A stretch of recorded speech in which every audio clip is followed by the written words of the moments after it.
So many of my patients come to me with their chief complaint being anxiety, irritability, decreased well-being, which is this kind of vague term that's hard to describe. But people will say, I don't feel good. I don't feel right. I know that from my own experience, when I was in my early 40s, wonderful husband, loving marriage, good kids, exciting and engaging career, I had no reason to feel bad, but I felt bad. And I could not describe it any better for a person than that. I was anxious all the time. I was stressed all the time. I felt my brain was not a friendly place to be.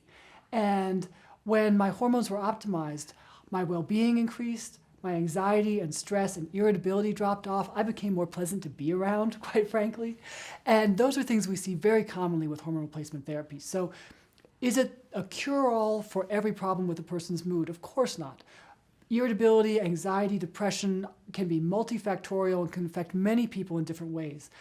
But for some people where these feelings come on kind of suddenly in later life, where you've never had a problem with them before, where there's not any major life trigger, in those people, hormone therapy can sometimes be absolutely life-changing. It was for me, and it is for a lot of my patients. So is it a cure-all? Absolutely not. But is it worth looking into for some people?